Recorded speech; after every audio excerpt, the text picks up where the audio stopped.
The champagne glasses clinked around me, their crystalline song mingling with the murmur of expensive conversation. The ballroom smelled of wealth, designer perfumes, fresh flowers, and that indefinable scent of money that clung to people who'd never worried about rent. I tugged at my bridesmaid dress, feeling the satin strain slightly across my hips. Elena had insisted we all wear these pale gold dresses that made my olive skin look sallow and tired. "Smile, Sophia," my sister Elena whispered, her manicured nails digging into my bare arm. "This is the happiest day of my life." "Try to look like you're not at a funeral." I forced my lips upward, wondering if anyone could see through the facade. My feet already ached in the stilettos she'd demanded we wear, and we hadn't even reached the reception toast yet. But this wasn't about me. It never was. This was about Elena marrying Alessandro Romano, and the fairy tale wedding she'd dreamed of since we were little girls playing with pillowcases as veils.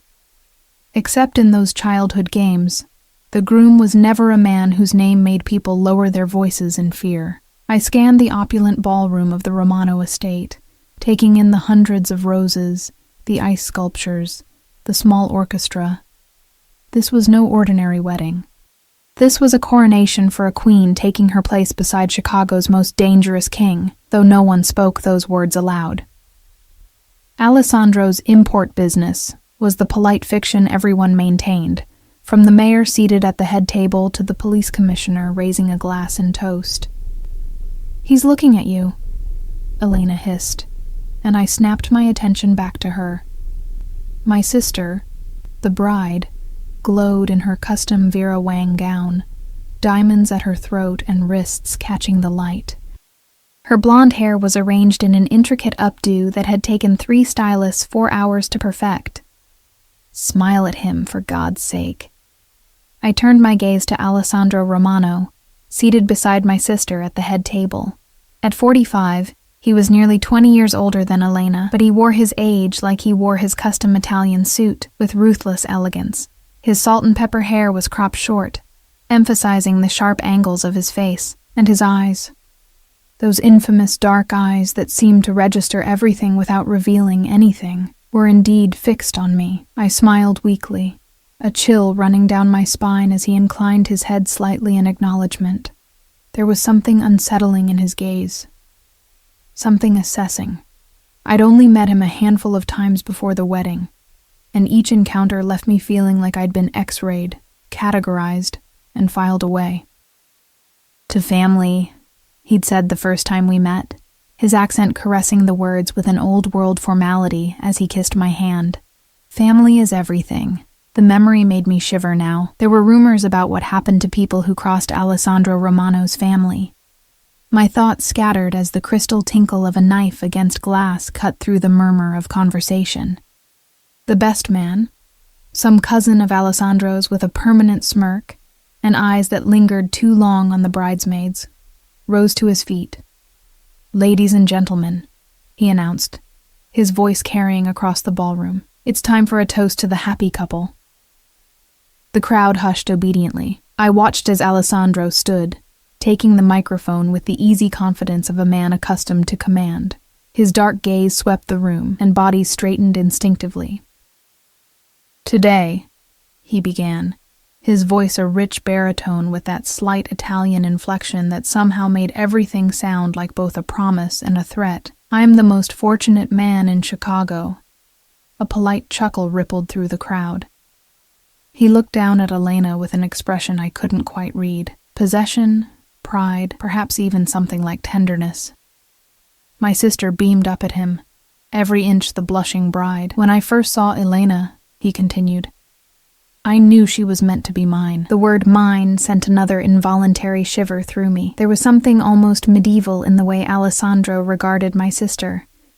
Not as a partner, but as a prized acquisition. "She brings light into my world," he said, raising his glass. "And now she brings me the greatest gift a man can receive, family." The crowd murmured appreciatively, and I fought the urge to roll my eyes. Instead, I reached for my champagne, needing something to steady my nerves. "To my bride," Alessandro continued, his voice deepening as he gazed at Elena. my beautiful wife. May our lives together be blessed with loyalty, prosperity, and children." He emphasized the last word, and I saw my sister's smile falter slightly before recovering. I was perhaps the only one who knew that Elena had no interest in children. Not yet, anyway. She wanted to travel, to enjoy being Mrs. Romano, to bask in the luxury her new husband promised. But I also knew my sister well enough to recognize when she was keeping secrets. As Alessandro raised his glass higher, the crowd following suit, the massive double doors at the back of the ballroom swung open. The timing couldn't have been more dramatic if it had been choreographed. A collective gasp rippled through the guests, and hundreds of heads turned in unison. The woman who stood framed in the doorway was striking in her stillness. She wore a simple black dress that clung to curves I couldn't help but envy, her dark hair falling in loose waves to her shoulders. But it was her face that caught and held attention. High cheekbones, full lips, and eyes that somehow managed to look both wounded and dangerous. Those eyes were fixed on Alessandro.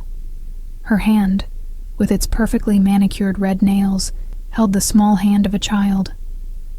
A boy, perhaps 4 or 5, with a mop of dark curls and a solemn expression. He wore a miniature suit, complete with a tiny bow tie, looking like he'd stepped out of a luxury children's catalog. The silence that fell over the ballroom was absolute. Even the orchestra stopped playing. I glanced at Alessandro and felt my blood freeze. His face had transformed from confident charm to something I could only describe as terrifying stillness. The champagne glass in his hand trembled once, the only sign of emotion, before his fingers tightened around the stem. Elena had gone rigid beside him, her smile fixed like a porcelain mask about to crack. "Vittoria," Alessandro finally said, the single word slicing through the silence like a blade. I looked from him to the woman, Vittoria, and back again, understanding dawning with sickening clarity. Vittoria. The name Elena had forbidden us to mention. Alessandro's ex-wife. The child looked up at Vittoria, then followed her gaze to Alessandro. Even from across the room, I could see the resemblance. Those same dark, assessing eyes, the same proud tilt to the chin. "Forgive the interruption," Vittoria said, her accented voice carrying effortlessly across the silent room, "but I thought it was time for a family reunion." She looked down at the boy and added gently, "Marco, meet your father." The champagne glass slipped from Alessandro's fingers, shattering against the marble floor like the sound of breaking ice. And in that crystalline explosion, I saw my sister's perfect day, her perfect life, fracture beyond repair. Elena let out a small sound, somewhere between a gasp and a sob. Her hand clutched at the tablecloth, knuckles white. "Security," Alessandro's cousin muttered into a sleeve, and I noticed for the first time the dark-suited men stationed around the perimeter of the room shifting into alertness. Alessandro raised his hand, a small gesture that nonetheless froze everyone in place. "No," he said, his voice deadly quiet. "Not here. Not now." He stepped away from the head table, each movement deliberate and controlled. The crowd parted before him like the Red Sea as he approached Vittoria and the child, and I, caught in the magnetic pull of this unfolding disaster, found myself following him. Not closely. I wasn't that brave or that foolish, but close enough to hear what happened next. "You have no right," he said to Vittoria, his voice so low I had to strain to catch the words. "I have every right," she replied, her chin lifting. "You denied him for 5 years. He deserves to know his father." The boy, Marco, stared up at Alessandro with those mirrored dark eyes, curiosity mixing with uncertainty. "My son," Alessandro's voice held a dangerous edge of doubt. Vittoria's laugh was brittle. "You know he is. Look at him, Alessandro. He has your eyes, your mother's chin, your father's temper, God help me." Alessandro knelt slowly, bringing himself eye level with the child. The entire room seemed to hold its breath. From the corner of my eye, I saw Elena sink back into her chair, her face ashen beneath her perfect makeup. "Hello, Marco," Alessandro said, his voice softening to a tone I'd never heard from him before. The boy regarded him solemnly. "Are you my papa?" he asked in perfect, unaccented English. Something flickered across Alessandro's face. Pain, wonder, fury, before settling into a careful neutrality. "It seems I am. Mama said we had to dress up to meet you," Marco continued, adjusting his little bow tie with a seriousness that would have been comical under any other circumstances. "She said it was a special day." Alessandro's jaw tightened. He looked up at Vittoria, and the look they exchanged contained volumes. History, betrayal, unfinished business. "We should discuss this privately," he said, rising to his feet. "Of course," Vittoria agreed with a smile that didn't reach her eyes. "We wouldn't want to ruin the celebration." Her gaze drifted past Alessandro to where Elena sat, frozen and pale at the head table, then swept the room, taking in the spectacle of the wedding. When her eyes landed on me, I felt a jolt of recognition. Not because we'd met before, but because I saw in her expression the same unease I'd been feeling all day. The sense of being trapped in someone else's fairy tale. Alessandro turned and addressed the stunned crowd. "Please, continue enjoying yourselves. A small family matter requires my attention." As if on cue, the orchestra tentatively resumed playing, a quiet melody that did nothing to dispel the tension. Hushed conversations erupted around the room as Alessandro placed his hand lightly on Marco's shoulder, guiding him and Vittoria toward a side door. As they passed, Vittoria's gaze met mine again, and this time there was something else in her expression. Warning, perhaps, or pity. Elena was suddenly beside me, her fingers digging into my arm with bruising force. "Did you know about this?" she hissed, her voice trembling. "Of course not," I whispered back. "How would I? I can't believe she would do this, today of all days." My sister's perfect makeup couldn't hide the fury and humiliation burning in her eyes. "I need you to find out what's happening. Go after them." "What?" "Elena, no. Please, Sophia," she pleaded, her voice cracking. "I can't leave the reception and I need to know. What if he—" She couldn't finish the sentence, but I understood her fear. What if Alessandro decided his son took precedence over his new bride? Against every instinct for self-preservation, I found myself nodding. "Okay. But what do I say if they catch me?" Elena's smile was tight with strain. "You're getting air. The champagne went to your head. Anything. Just go." I slipped away from her, following the path Alessandro had taken with Vittoria and Marco. The side door led to a corridor lined with oil paintings of stern-looking men, who all seemed to share Alessandro's penetrating gaze. I'd never been in this part of the Romano estate before, and each step deeper into the mansion felt like a step further from safety. Ahead, I heard the murmur of voices coming from behind a partially open door. I approached silently, my heart hammering against my ribs. I knew I was crossing a line, intruding on a private moment that could have dangerous consequences, but I couldn't turn back. Not with Elena waiting for information, not with my own curiosity burning through my caution. I pressed myself against the wall beside the door, straining to hear. 5 years, Vittoria, Alessandro was saying, his voice tightly controlled. 5 years you kept my son from me. You made your choice, Vittoria replied. You chose your business over your family, over our safety. I would have protected you both. Like you protected my brother? The pain in her voice was raw. He's still in prison because of you. Your brother made his own choices, Alessandro's tone hardened, as did you when you ran. I did what I had to do to protect our son. There was a pause, and I heard the softer voice of the child asking something I couldn't make out. Yes, Marco, Alessandro answered, his voice gentling. These paintings are all of our family. Your family. Someday your picture will hang here too.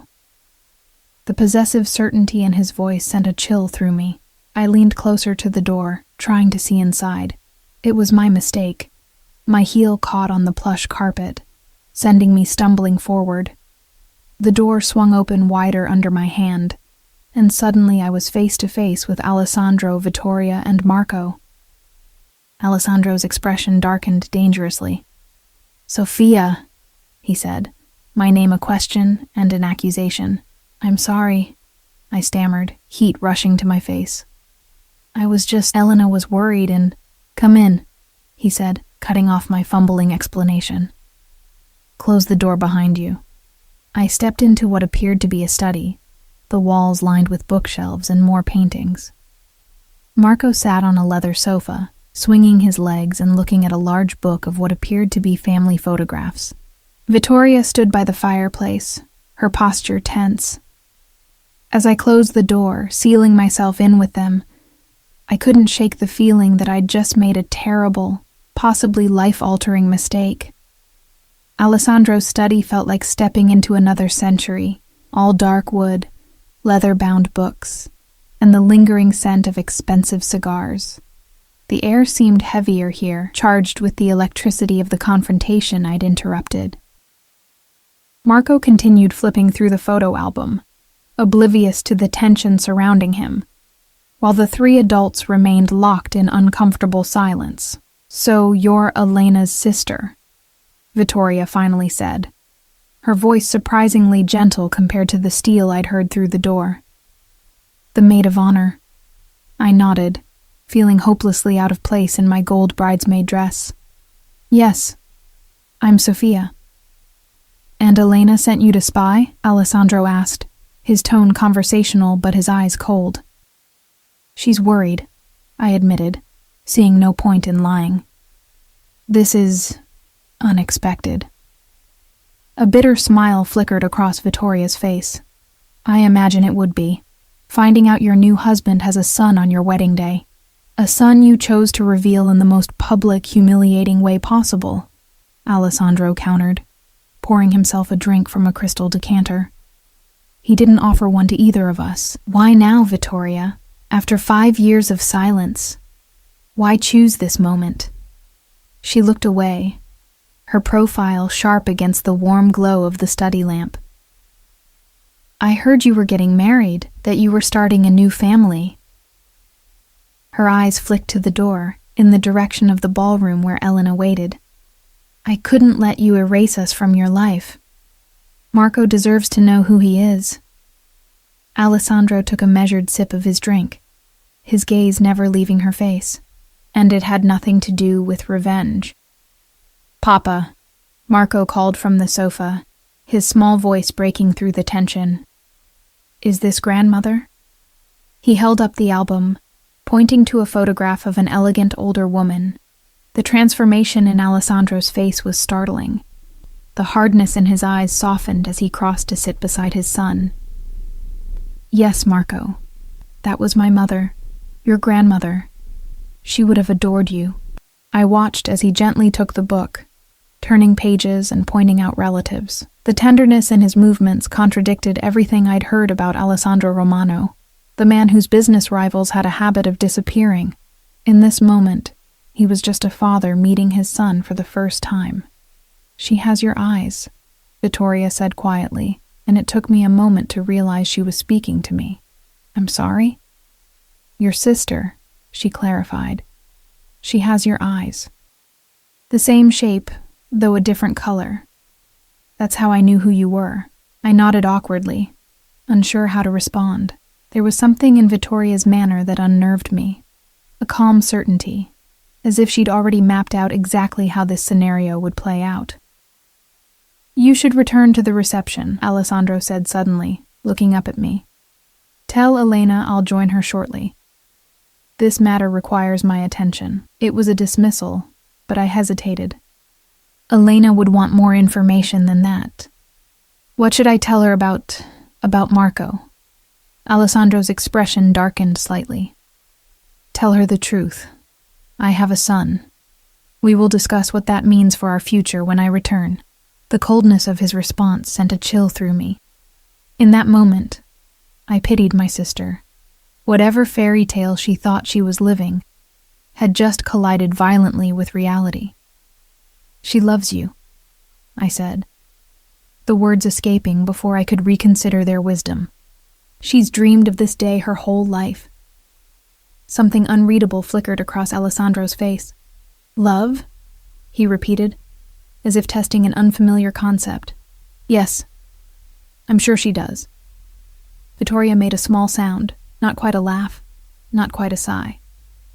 "Go back to your sister, Sophia," she said. "This conversation isn't for you." I nodded, turning to leave, but Alessandro's voice stopped me. "One moment." He rose from the sofa, crossing to a desk where he scribbled something on a card. "Give this to Elena," he said, handing it to me. "It's private." The card felt heavy in my hand, embossed with the Romano family crest. I slipped it into the small clutch purse that matched my bridesmaid dress and backed toward the door. "It was interesting to meet you," I said to Vittoria, unsure of the proper etiquette for addressing your sister's husband's ex-wife who had just crashed the wedding with his secret child. Her smile was sad. "Be careful, Sophia," she replied cryptically. "This family, it changes people." With a final glance at Marco, still absorbed in the family photographs, I slipped out of the study and hurried back toward the reception. The ballroom had recovered some semblance of normality in my absence. The orchestra played, couples danced, and waiters circulated with champagne and hors d'oeuvres. But I could feel the undercurrent of gossip, see the glances and whispers as I made my way toward Elena. My sister sat alone at the head table, her perfect posture and fixed smile belying the storm I knew must be raging inside her. Alessandro's empty seat beside her seemed to grow larger with every passing minute. "Well?" she demanded as I approached, her voice low and tense. "What's happening?" I sank into the chair beside her, suddenly exhausted. "It's true," I said gently. "The boy is his son. His name is Marco." Elena's face remained impressively composed, though her fingers whitened around her champagne glass. "And the woman? His ex-wife? Vittoria?" "Yes." I hesitated before adding, "She kept the boy from him. He didn't know." A flash of relief crossed Elena's features. "So he didn't lie to me. He didn't know he had a son." I nodded, though something in my gut twisted uncomfortably. Alessandro's reaction had seemed too controlled for a man receiving life-altering news, but who was I to question it? "He said he'll be back shortly, that you'll discuss what it means for your future." Elena's laugh was brittle. Our future. On our wedding day, we're already discussing our future, like it's something uncertain. She drained her champagne in one unladylike gulp. What else did they say? Is she trying to get him back? I thought of Vittoria's calm demeanor, the warning in her eyes. I don't know. She said she wanted Marco to know his father. How convenient after 5 years. Elena's voice dripped with sarcasm. "And on my wedding day, please." I reached for my sister's hand, squeezing it gently. "He gave me this for you," I said, retrieving the card from my purse. "He said it's private." Elena snatched it from me, turning away slightly as she opened it. I watched her face as she read, the frown of concentration, the widening of her eyes, the slight parting of her lips. Whatever Alessandro had written, it wasn't what she had expected. "Elena, what does it say?" She folded the card quickly, tucking it into her bodice. "Nothing. Just, he'll be back soon." Her voice had changed, become higher, tighter. "I need air. Come with me to the terrace." I followed her through the French doors onto the grand terrace overlooking the Romano estate's manicured gardens. The night air was cool against my skin, a welcome relief from the stuffy formality of the ballroom. Stars glittered overhead, indifferent to the human drama unfolding beneath them. Elena paced to the stone balustrade, her wedding gown whispering against the flagstones. "This is a nightmare," she whispered. "A complete nightmare." "It's complicated," I agreed. But it doesn't have to ruin everything. Plenty of marriages have stepchildren. You don't understand. She whirled to face me, her carefully constructed composure cracking. Alessandro isn't like other men. His world, his family, it operates by different rules. There are expectations. I frowned, confused by her reaction. What expectations? That he acknowledge his son? That seems reasonable. Elena laughed, the sound verging on hysterical. Reasonable. Yes, that's what you'd think. She glanced over her shoulder, checking we were alone before continuing in a hushed voice. Before we got engaged, Alessandro told me about his family traditions, the importance of blood, of legacy. A chill ran through me that had nothing to do with the night air. What are you saying? His firstborn son inherits everything, she whispered. The business, the properties, the power. It's why he wanted children right away. I told him. She stopped, pressing her hand to her mouth. You told him what? I prompted gently. Elena's eyes, so like my own, filled with tears. I told him I couldn't have children. She admitted that I was infertile. The revelation hit me like a physical blow. But you're not, are you? She looked away. No. I've been on birth control since we started dating. I wasn't ready. I wanted time with him first. Time to enjoy being Mrs. Romano before becoming a mother. I thought I'd tell him the truth in a year or two, that there'd been a miracle. I stared at my sister, seeing her clearly perhaps for the first time. The calculation behind her perfect smile, the ambition that had drawn her to Alessandro in the first place, and now his actual firstborn son has appeared. She nodded miserably. You see the problem. Before I could respond, the French doors opened behind us. We both turned, expecting Alessandro, but instead found his cousin, the best man with the perpetual smirk. Mrs. Romano, he said, addressing Elena with a formality that seemed out of place given the intimate family celebration. Your husband requests your presence in his study. Elena straightened, smoothing imaginary wrinkles from her wedding gown. Of course, she replied, her voice steady despite the fear I'd glimpsed moments before. Sophia, wait for me here. I won't be long. As she followed Alessandro's cousin back into the ballroom, she shot me a look over her shoulder. Part fear, part determination. I wanted to follow, to protect her somehow, but I knew my presence wouldn't be welcome. This was between husband and wife, a test of their new vows within hours of making them. Left alone on the terrace, I sank onto a stone bench, suddenly aware of how tired I was. The day had been long even before the dramatic interruption. Hours of hair and makeup, photographs, the ceremony. And now this unexpected twist.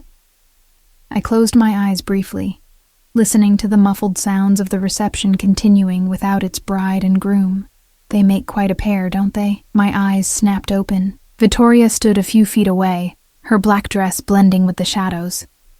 Marco wasn't with her. Where's the boy? I asked, rising to my feet. With his father, she replied, moving to the balustrade and looking out over the gardens. Alessandro insisted on spending time alone with him, getting to know his son. She spoke the last words with a bitterness that seemed at odds with her earlier determination to introduce them. I hesitated, caught between curiosity and caution. Why did you really come here tonight? It couldn't just have been about introducing Marco to his father. Vittoria turned to face me, the moonlight casting half her face in shadow. You're perceptive, unlike your sister. Don't, I warned. Whatever's between you and Alessandro, leave Elena out of it. Her laugh was soft and without humor. Elena put herself in it the moment she agreed to marry him. Did she tell you how they met? I frowned, thinking back. Elena had been vague about the details, saying only that they'd encountered each other at a charity gala. At some event, I think. At my art gallery, Vittoria corrected. She came specifically to meet him. 6 weeks after our separation was announced, she researched his tastes, pretended to be interested in the same artists he collected. It was quite the performance. The information landed like a slap. It fit with the calculation I'd glimpsed in Elena earlier, but I still felt defensive of my sister. You can't blame her for being attracted to him. Attracted to him, or to what he represents. Vittoria moved closer, her perfume, something expensive and unfamiliar, wrapping around me. Your sister wanted the life I walked away from. The money, the power, the status of being Mrs. Romano. Did she ever wonder why I left it all behind? I swallowed hard. Why did you? Vittoria's gaze held mine, her eyes dark and serious in the moonlight. Because the price was too high, because Alessandro's world destroys everything it touches, because I wanted my son to have a chance at a normal life. Then why bring him back now? I challenged. Why not keep him away if it's so dangerous? Something shifted in her expression. A flicker of uncertainty, or perhaps guilt. Because I'm dying, she said simply. Cancer. 6 months, maybe less. Marco needs his father now. The blunt admission stunned me into silence. I searched her face, looking for signs of deception, but finding only a resigned weariness beneath her elegant exterior. I'm sorry, I finally managed. I didn't know. No one does, except my doctors, and now you. She turned back to the gardens, her profile sharp against the night sky. I needed to see what kind of man Alessandro has become before I... She trailed off, then corrected herself. Before arrangements need to be made for Marco's care. Understanding dawned slowly. You're evaluating him. Tonight wasn't just about introducing them. You're deciding whether Alessandro gets custody when you're gone. Vittoria's smile was sad, as I said, perceptive. She sighed softly. I had other options. My sister in Milan, my cousin in Boston. But Marco deserves to know his heritage, his family. If Alessandro has changed, if he's capable of putting our son's needs above his own ambitions. The unfinished thought hung in the air between us. I thought of Alessandro's controlled reaction to meeting his son, the tenderness when showing Marco the family photographs. And then I thought of Elena, waiting in his study, her elaborate lie about infertility unraveling. What will happen to my sister? I asked quietly. Vittoria shrugged, an elegant movement that managed to convey both sympathy and indifference. That depends on how much Alessandro values his new marriage versus his son's inheritance. The Romanos have traditions stretching back generations. The firstborn son inherits everything, I finished. She told me. Then she knows what's at stake. Vittoria pushed away from the balustrade. I should get back. Marco will be looking for me. As she turned to leave, I called after her. Vittoria. She paused, looking back over her shoulder. Was it worth it? The years with him? Her expression softened slightly. There were moments of great happiness. Alessandro can be intense in his affections, possessive, jealous, overwhelming. But when he loves completely. She hesitated before adding, just don't ever betray him. That's the one thing he can never forgive. With those words hanging in the air, she disappeared into the shadows of the terrace, leaving me alone with my troubled thoughts. I waited for what felt like hours, but was probably only 20 minutes, watching the reception through the French doors. Guests were beginning to notice the prolonged absence of the bride and groom. Whispers circulated. Concerned glances were exchanged. The wedding cake remained uncut, the traditional first dance unperformed. Finally, unable to bear the suspense any longer, I made my decision. I would find Elena, offer whatever support I could. This was still my sister's wedding day, even if it had taken an unexpected turn. I slipped back into the ballroom, avoiding the questioning looks from other guests, and made my way toward the corridor that led to Alessandro's study. The hallway seemed longer now, the paintings of Romano patriarchs watching my progress with judgmental eyes. As I approached the study door, I heard raised voices from within. One male, one female. Not Elena's voice, I realized with a start, but Vittoria's. You can't be serious, she was saying, her calm composure apparently abandoned. After everything? I've made my decision, Alessandro interrupted, his tone brooking no argument. Marco is my son, my blood, my heir. And her? Your bride? What about her? There was a pause before Alessandro responded, his voice lowered to a register I had to strain to hear. She lied to me, Vittoria, about the most important thing. My blood ran cold. Somehow he'd discovered Elena's deception already. And you never lied? Vittoria challenged. To me? To others? That was different.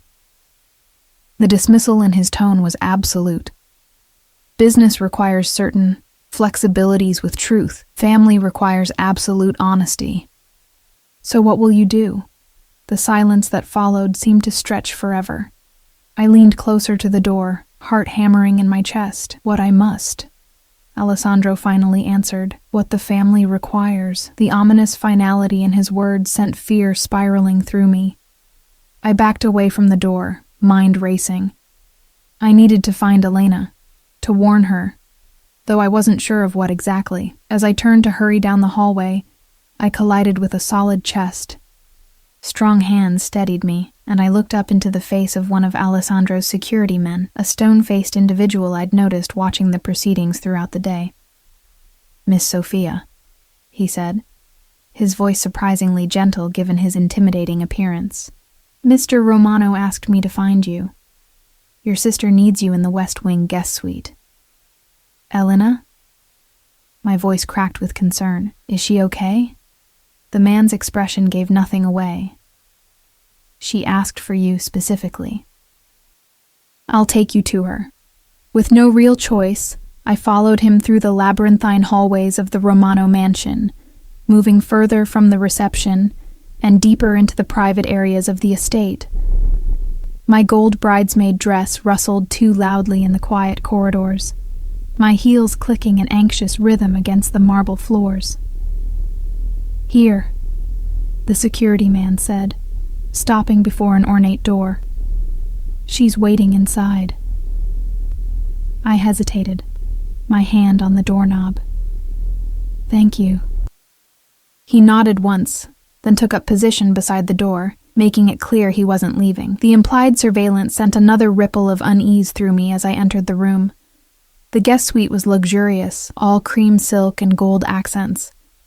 But I barely noticed the decor. My attention was entirely focused on Elena, who sat on the edge of a chaise lounge, still in her wedding gown, but with her veil removed and her elaborate updo beginning to come undone. Her makeup was smeared from crying, black mascara tracks on her pale cheeks. Elena? I rushed to her side, kneeling before her. What happened? What did he say? She looked at me with red-rimmed eyes, her voice barely above a whisper. He knows, Sophia, about the birth control, about my lie. She clutched my hands, her fingers ice cold despite the warmth of the room. Someone told him. He had my purse brought to him while we were talking, and the pills were there. My mind flashed to the moment Alessandro had handed me the card for Elena. He'd already known then. The private message wasn't a reassurance, but a summons. What did he say? I asked, dreading the answer. Elena's laugh was brittle, on the edge of hysteria. He was so calm, so terrifyingly calm. He said our marriage began with a lie, and that changes everything. She drew a shaky breath. He's locked me in here, Sophia. The security. They won't let me leave, and he's bringing the boy here to live. Marco? Here? I struggled to make sense of the rapidly shifting situation. But what about Vittoria? Elena's grip on my hands tightened painfully. That's the worst part, she whispered. She's dying. Cancer. Alessandro says Marco needs stability. Family, that he'll be raised here, as the Romano heir. Her voice broke on the last word. The child I never thought existed will live in my home, while I'm kept like a prisoner in my own marriage. We have to get you out of here, I whispered, glancing anxiously at the closed door where I knew Alessandro's security man stood guard. This isn't right, Elena. He can't just lock you up. My sister's laugh was hollow. Can't he? You don't understand the world I've married into, Sophia. The Romano family doesn't operate by normal rules. She wiped roughly at her tear-stained cheeks. Besides, where would I go? Everything I own is here now. My apartment lease ended last month. My clothes, my jewelry, all here. I stared at her, recognizing the calculation even in her distress. She wasn't just afraid. She was weighing her options, counting the cost of escape against the price of staying. This can't be legal, I insisted. Marriage doesn't give him the right to imprison you. Elena's smile was bitter. Call the police then.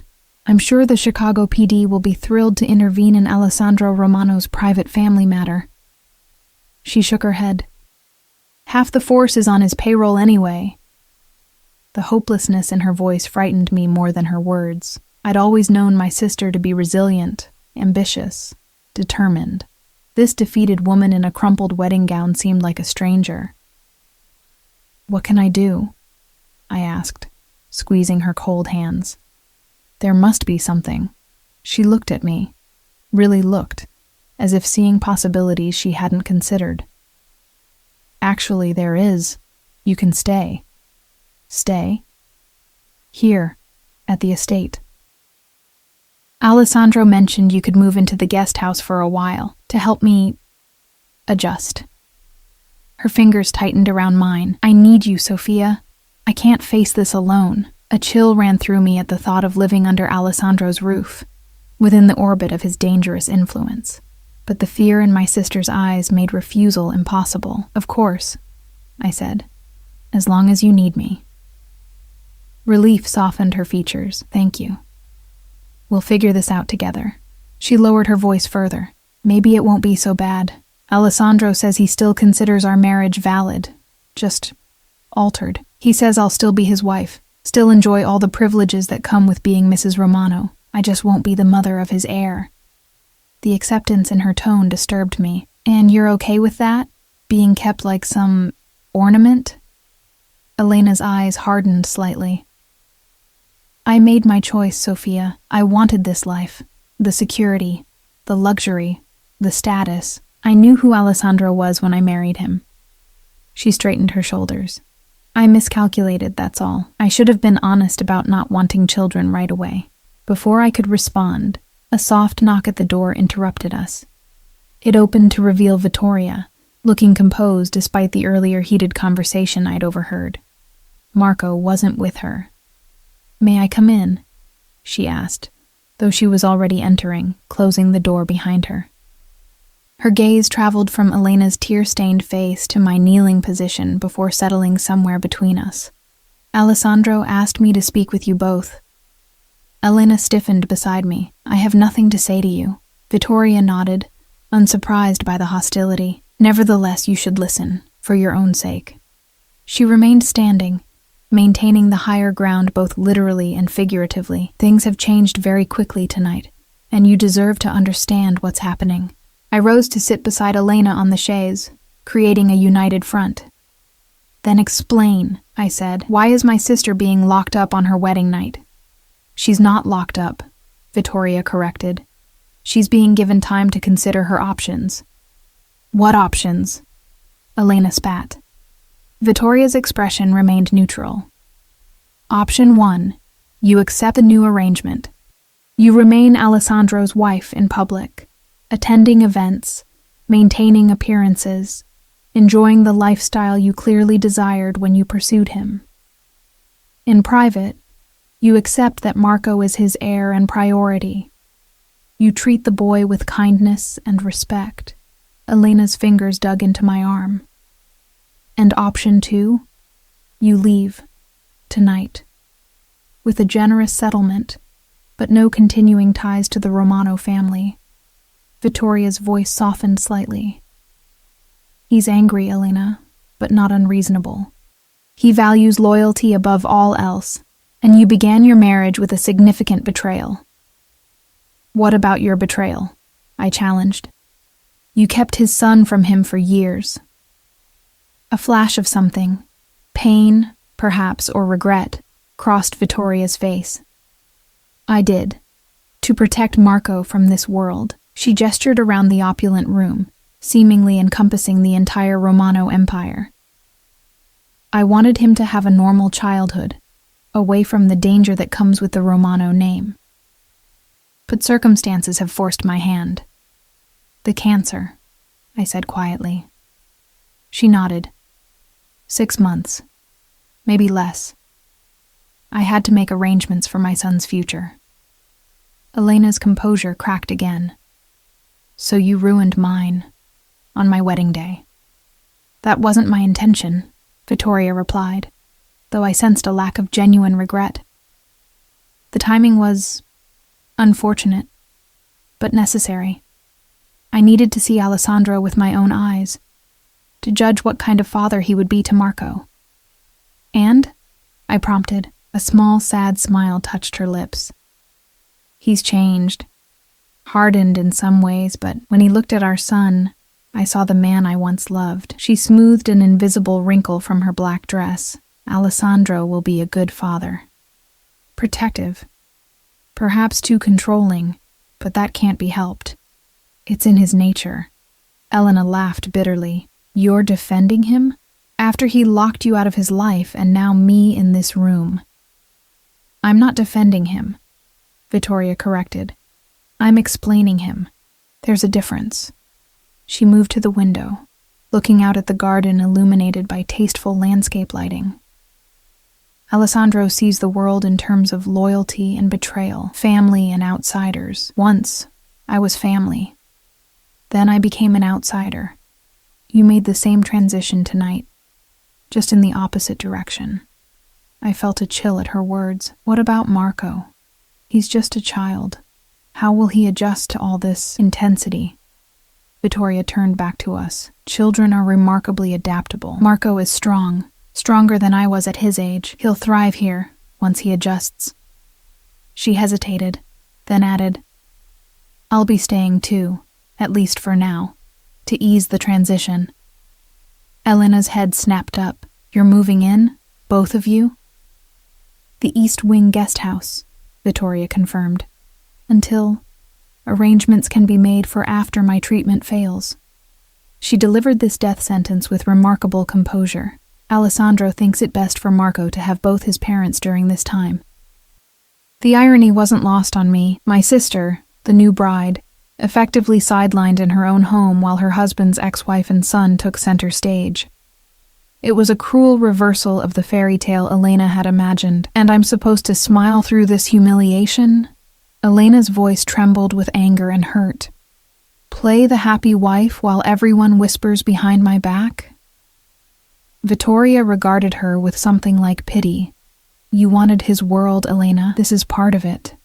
The Romano family prioritizes blood ties above all else. Marco is Alessandro's son, his firstborn. Nothing can change that. And if I choose to leave? Elena asked. What happens then? You walk away with $5 million and a clean break. No contact, no claims, no connection to the family. Vittoria's tone was matter-of-fact. Alessandro has already instructed his lawyers to draw up the paperwork for either scenario. You have until morning to decide. The calm way she delivered this ultimatum made it all the more devastating.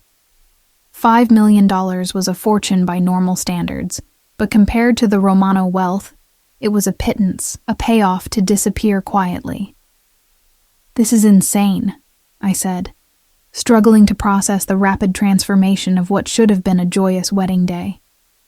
You can't just rewrite a marriage hours after the ceremony. Actually, you can, Vittoria replied. When you have enough power. She moved toward the door, pausing with her hand on the knob. For what it's worth, I am sorry about the timing. Marco and I could have waited until after your honeymoon. That was petty of me. The admission of deliberate cruelty hung in the air as she left, closing the door softly behind her. We heard a murmured exchange with the security guard outside, then silence. Elena collapsed against me, her body shaking with silent sobs. I held her, stroking her hair as it came further undone from its elaborate styling. The diamonds at her throat and wrists, Alessandro's wedding gifts, caught the light with every tremor, glittering like cold stars. "What should I do?"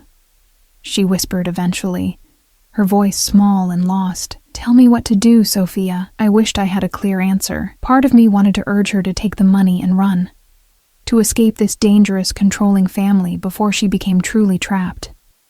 But I knew my sister.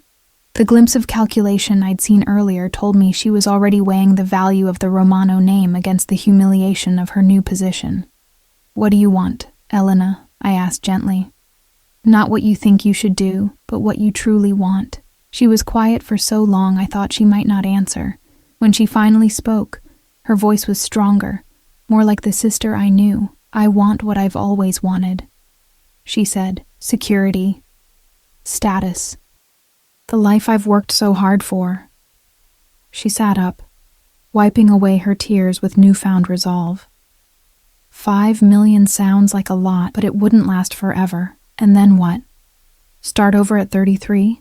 Become just another divorcee with a scandalous story? I studied her face, seeing the determination hardening her features. "So, you're staying?" Elena nodded. "I'm staying. On my terms." She stood, smoothing down her wrinkled wedding gown. "Alessandro thinks he can just push me aside? Make me some wife with no real place in his world." A cold smile curved her lips. "He'll learn I'm not so easily managed." The transformation was startling. From broken bride to calculating strategist in the space of minutes, this was the Elena I recognized. The sister who had always found a way to turn setbacks into opportunities. "What are you planning?" I asked, both impressed and concerned by her sudden resolve. "First, I need to secure my position," she said, beginning to pace the room. "If Marco is to be the heir, then I'll be his stepmother. I'll win the boy's trust, become indispensable to him." She paused, her eyes glittering with determination. "And when Vittoria is gone, I'll be the mother figure he turns to." The next morning dawned with an eerie normalcy that felt obscene after the previous night's drama. I awoke in the guest room adjacent to Elena's suite, having refused to leave her alone. The estate hummed with the efficient activity of staff cleaning up the remnants of the wedding reception, as if nothing extraordinary had occurred. Elena was already awake when I entered her room, dressed in a silk robe and seated at a vanity. Her wedding gown hung like a ghost in the open closet doorway. "You look better," I observed cautiously. She met my eyes in the mirror, her expression composed and determined. "I've made my decision official. I told Alessandro's lawyer an hour ago that I'm staying." The speed of this resolution unsettled me. "Are you sure?" "You don't need more time to think. Time won't change the facts," she replied, brushing her hair with methodical strokes. "I've invested too much to walk away now." I perched on the edge of her bed. "What did Alessandro say?" "He wasn't there. He spent the night in the East Wing with—" She hesitated, then forced herself to continue. "With Marco. Getting to know his son." The bitterness in her voice was carefully controlled. "We're meeting for breakfast in an hour. A family breakfast." The emphasis she placed on family carried layers of meaning, acknowledgement, challenge, determination. "Would you like me to come with you?" I offered. Elena shook her head. "No. This is something I need to handle myself." She set down her brush and turned to face me. "But I need you to do something else for me. Something important. Anything," I promised, perhaps too quickly. "I need you to get close to Vittoria," she said, her eyes hard and calculating. "Become her friend, her confidant. Find out everything you can about her treatment plans, her relationship with Marco, her history with Alessandro, anything that might be useful." I stared at her, unsettled by the coldness of her strategy. "Elena, she's dying. Using that against her seems cruel." Elena finished, her laugh brittle. "More cruel than her showing up at my wedding with Alessandro's secret child? More cruel than her moving into my home the day after I became his wife?" She stood, tightening the belt of her robe. This isn't about cruelty, Sophia. It's about survival. I need to understand exactly what I'm dealing with. Put that way, I couldn't entirely disagree. What makes you think she'd confide in me anyway? She already has, Elena pointed out. She told you about her cancer before she told me. There's something about you, Sophia. People trust you. You have that quiet way of listening that makes them want to talk. She squeezed my hands. Please. I need your help if I'm going to navigate this situation. I nodded reluctantly. I'll try. But don't expect miracles. Elena's smile didn't reach her eyes. No miracles. Just information. She turned back to her vanity, selecting a pair of diamond earrings. Another wedding gift from Alessandro. Now help me choose something to wear. First impressions with Marco are crucial. An hour later, I wandered the grounds of the Romano estate alone, giving Elena space for her family breakfast. The morning was cool and bright, the gardens immaculate, showing no signs of the previous night's celebration. I found myself drawn toward the East Wing guest house, a guest house that was larger than most people's entire homes. As I approached, I noticed a small figure sitting on the front steps, hunched over something in his lap. Marco. He looked up as I drew near, his dark eyes, so like his father's, regarding me with solemn curiosity. "Hello," I said, stopping a respectful distance away. "I'm Sophia, Elena's sister." "I know," he replied with surprising directness. "Dad told me about you." The casual way he referred to Alessandro as Dad after knowing him for less than a day was remarkable. Children really were adaptable, as Vittoria had said. "What are you reading?" I asked, nodding to the book in his lap. He held it up, a worn copy of The Little Prince in Italian. "It's my favorite," he said.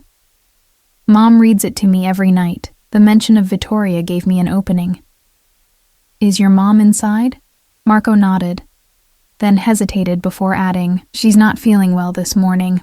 She said to play outside while she rests." My heart twisted at the reminder of her illness. "Would you like some company?" I offered. "I could sit with you for a while." He considered this with an adult-like seriousness, before nodding and scooting over to make room on the step. I sat beside him, careful to maintain a little distance. "Why aren't you at breakfast with Dad and the bride lady?" he asked bluntly. I smiled at his description of Elena. "They needed some time to talk. Grown-up stuff." Marco's nose wrinkled. "That's what Mom always says when she doesn't want to explain things." He studied me with those penetrating eyes. "Are you sad?" The question caught me off guard. "Why would you think that?" "Your eyes look sad," he said simply. "Like Mom's sometimes. Children's perception could be uncanny." "I'm worried about my sister," I admitted. "A lot has changed very quickly."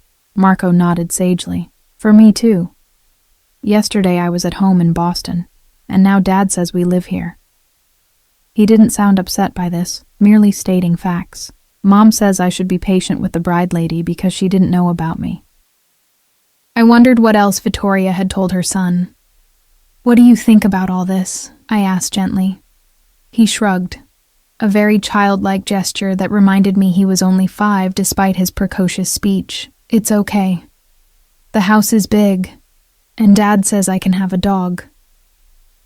His face brightened at this prospect, then grew serious again. "But Mom needs her medicine, and she gets tired a lot." The door opened behind us before I could respond. Vittoria stood there, wrapped in a silk dressing gown similar to Elena's, but in deep burgundy rather than cream. Her face was pale, dark circles visible beneath her eyes despite careful makeup application. "Marco, I was looking for—" She stopped when she saw me. "Sophia. I didn't expect to see you here." I stood quickly. "I was just walking the grounds. Marco and I were getting acquainted." She smiled slightly, though it seemed to require effort. "I see. Thank you for keeping him company." To Marco, she added, "Breakfast is ready, sweetheart. Go wash your hands." Marco hopped up obediently, giving me a shy wave before disappearing inside. Vittoria remained in the doorway, studying me with tired eyes. "Would you like to come in?" she offered after a moment. "I've just made coffee." The invitation surprised me, but it aligned perfectly with Elena's request to get closer to her. "That would be nice, thank you." The interior of the guest house was elegantly appointed, but already showed signs of hasty occupation. A child's jacket thrown over a chair, a woman's scarf draped on a sofa, small suitcases still unpacked in the entryway. Vittoria led me to a sunlit kitchen where the remains of Marco's breakfast, half-eaten toast and scrambled eggs, sat on the counter. "I'm afraid I'm not much of a hostess these days," she apologized, pouring coffee into 2 porcelain cups. "The mornings are difficult." She didn't elaborate, but I understood she was referring to the side effects of her treatment. "Please don't apologize," I said, accepting the coffee. I should be the one apologizing for intruding. Vittoria waved this away, sinking into a chair at the kitchen table. "You're not intruding. In fact, it's nice to see a face that isn't looking at me with either pity or calculation." She took a careful sip of her coffee. "How is your sister this morning?" I considered my response, aware of my promise to Elena but uncomfortable with outright deception. "Determined," I finally answered. "She's decided to stay." Vittoria nodded, unsurprised. "I expected as much. The Romano name is a powerful lure." Her tone held no judgment, only weariness. "She's meeting with Alessandro and Marco now. A new family portrait." The words stung on Elena's behalf, though I knew Vittoria hadn't intended cruelty. "It's a difficult situation for everyone," I offered neutrally. "Some more than others." Vittoria's gaze drifted to the window where we could see Marco in the garden now, examining a butterfly with intense concentration. "He deserves stability, a future secured by his father's name and protection. That's all that matters now." The maternal love in her voice was raw and powerful. Whatever complicated history existed between her and Alessandro, her devotion to her son was absolute. "You really believe Alessandro will be a good father?" I asked softly. "Despite everything I've heard about him." Vittoria's smile was sad. "Alessandro is a complex man. Dangerous in business, yes. Unforgiving of betrayal, absolutely. But to those he considers family? Fiercely protective, generous, even tender in his way." She traced the rim of her coffee cup. "He loved me once. Completely, possessively. He will love his son the same way." "And Elena?" I couldn't help asking. "Where does she fit in this new arrangement?" Something hardened in Vittoria's expression. "That depends entirely on her. If she accepts Marco, treats him with kindness, Alessandro can be surprisingly forgiving in time. If not..." She left the consequence unspoken but clear. "She'll try," I said, though I wasn't certain this was true. Elena's plan to win Marco's trust seemed more tactical than genuine. "She's always wanted a family." Vittoria's eyes met mine, knowing and tired. "There's a difference between wanting a family and wanting to be Mrs. Romano. I hope, for everyone's sake, your sister understands that distinction." She set down her cup with a finality that suggested our conversation was ending. "I should check on Marco. The doctors want me to rest before my afternoon treatment." "Of course." I stood, suddenly aware I'd been prying more than was polite. "Thank you for the coffee." As I turned to leave, Vittoria called after me. "Sophia." I looked back to find her watching me with an unreadable expression. "Be careful how deeply you involve yourself in Romano family matters. The price of admission can be higher than you expect." The warning lingered with me as I left the guest house, making my way back toward the main estate. The morning sun had climbed higher, burning away the dew on manicured lawns. From the outside, everything looked perfect. A palatial home, beautiful grounds, wealth beyond measure. But I couldn't shake the sense that I was walking into an elegant trap, one that had already ensnared my sister and now threatened to capture me as well. I found Elena in her suite, changed from her breakfast attire into a swimming costume and cover-up. Her expression was tightly controlled, revealing nothing of how the family breakfast had gone. "Well?" I prompted. "How was it?" "Enlightening," she replied, gathering her hair into a ponytail. "Marco is a sweet child. Smart, observant. Alessandro dotes on him already." Her voice was impressively neutral. "I've invited them to join me by the pool, bonding time with my new stepson. I studied my sister, trying to reconcile this composed woman with the broken bride of the previous night." "And you're okay with all this?" Elena's smile was cold and determined. "I'm adapting, Sophia, as must we all." She turned to me, eyes sharp with purpose. "Did you see her? Vittoria?" "Yes," I admitted, settling onto the edge of Elena's bed. "We had coffee. She seems resigned to all this, focused entirely on Marco's future." Elena nodded, absorbing this information with calculated interest. "And the cancer? Did she mention her treatments?" I felt a twinge of discomfort at my sister's clinical detachment. "She has an appointment this afternoon. She looks tired, Elena. Ill." 6 months, Elena murmured almost to herself. That's what she told Alessandro, 6 months at most. She caught my expression and shrugged defensively. "I'm not wishing death on her, Sophia. I'm simply acknowledging reality. Soon Marco will need a mother figure, and I intend to be there for him." The cold pragmatism in her voice chilled me. "Is that really what you want, to raise Alessandro's child with another woman?" "What I want," Elena replied sharply, "is to secure my position in this family. Marco is the key to that." She softened slightly at my concerned expression. "He's a sweet boy, actually, clever. Reminds me a bit of you at that age, thoughtful, observant." I wondered if my sister was already forming a genuine attachment or simply recognizing useful traits to exploit. With Elena, the line between calculation and genuine feeling had always been blurry. "Come to the pool with me," she urged suddenly. "Alessandro's bringing Marco to swim. It would be good for you to be there too. Make it seem more like a normal family outing." Normal. The word seemed absurdly inadequate for the situation we found ourselves in. Nevertheless, I agreed, changing quickly into a borrowed swimsuit while Elena called for a staff member to bring towels and refreshments to the Olympic-sized pool behind the main house. The pool area was like something from a luxury resort, azure water gleaming in the midday sun, elegant lounge chairs arranged in perfect symmetry, a pool house that could have comfortably housed a family of 4. Elena arranged herself on a chaise lounge with the precision of an actress taking her mark, angling her body to display her figure to best advantage while appearing casually relaxed. I chose a chair slightly apart, watching my sister's performance with a mixture of admiration and concern. Elena had always been adaptable, ambitious, resilient, but this level of calculation in the face of such emotional upheaval was something new. Alessandro and Marco arrived 15 minutes later, the contrast between them striking.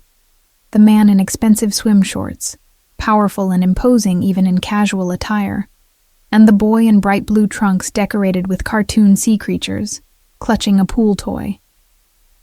Marco spotted us and waved enthusiastically, while Alessandro's gaze swept over the scene with that assessing quality I'd noticed at the wedding. "Elena?" He greeted his bride with formal correctness, bending to brush his lips against her cheek. "You look beautiful today." "Thank you, husband," she replied, her smile perfect and unreadable. "I thought a swim would be nice for Marco. Children need physical activity." Alessandro's expression softened slightly at her mention of his son. "Indeed. Marco has been looking forward to trying the pool." He turned to me with a courteous nod. "Sophia, I'm glad you've decided to stay with us for a while. Your sister needs family around her during this adjustment period. The polite fiction that this was all normal, all acceptable, made my skin crawl. But I smiled and nodded, keeping my thoughts to myself.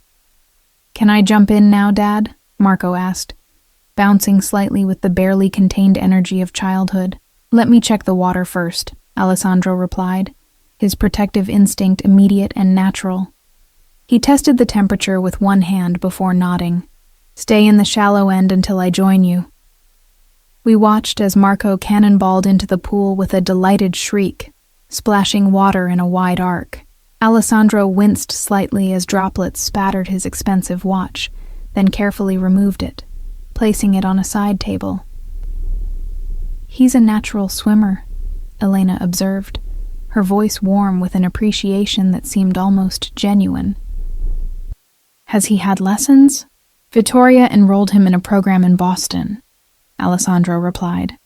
His casual mention of his ex-wife's name in front of his new bride was pointed, a reminder of the reality Elena had agreed to accept. "He's quite fearless in the water." Elena maintained her composed smile.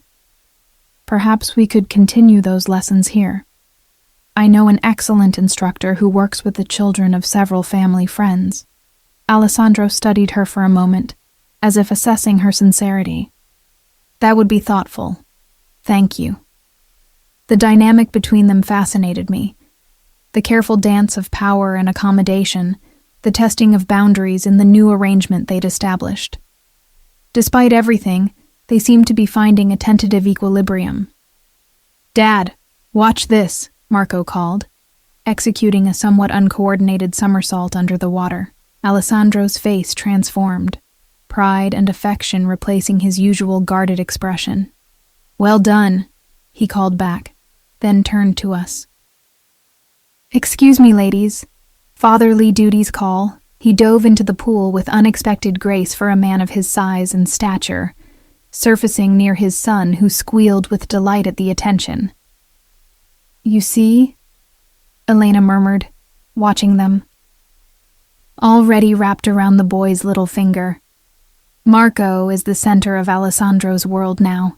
And that doesn't bother you?" I asked quietly. She shrugged one elegant shoulder. "It simplifies things, actually. My path forward is clear. Win Marco's affection. Make myself essential to his happiness, and Alessandro will value me accordingly." That sounds calculating. "It's practical," she countered. "We all have our roles to play in this family. I'm adapting to mine." Before I could respond, movement at the edge of the pool area caught my attention. Vittoria approached slowly, dressed simply in linen pants and a loose blouse, her dark hair pulled back from her face. She looked even more tired than she had earlier, but carried herself with quiet dignity. Alessandro noticed her immediately, his body language shifting subtly, a tensing of shoulders, an alertness that hadn't been there before. Beside me, Elena straightened almost imperceptibly, her casual pose becoming more deliberate. "I didn't mean to interrupt," Vittoria said, her voice carrying softly across the water. "Marco has an appointment with the tutor in 20 minutes. I thought you might want to know." Alessandro nodded. "We'll be finished shortly." To Marco, he added, 5 more minutes, then we need to get you ready for your lessons." The boy pouted but didn't argue. His easy acceptance of authority spoke volumes about his upbringing. Vittoria had clearly instilled respect and discipline despite raising him alone. "I can help him get ready," Elena offered, her voice pitched to carry to both Alessandro and Vittoria, "if you'd like." The surprise on both their faces was evident, though differently expressed. Alessandro's eyebrows rose slightly, while Vittoria's composure slipped momentarily before she recovered. "That's kind of you," Vittoria finally said, "but I can manage." Elena's smile remained fixed. "It's no trouble. We had such a nice conversation at breakfast. I'd like to get to know Marco better." The underlying current of this exchange, territory being marked, boundaries tested, was almost palpable. Alessandro looked between the two women, his expression unreadable, before turning to his son. "What do you think, Marco?" he asked.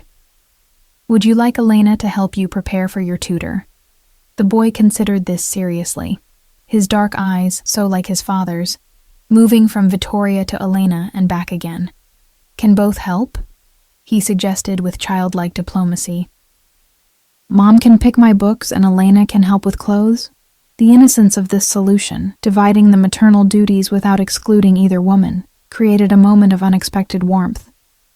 Vittoria's lips curved in a small, sad smile, while Elena nodded with gracious acceptance.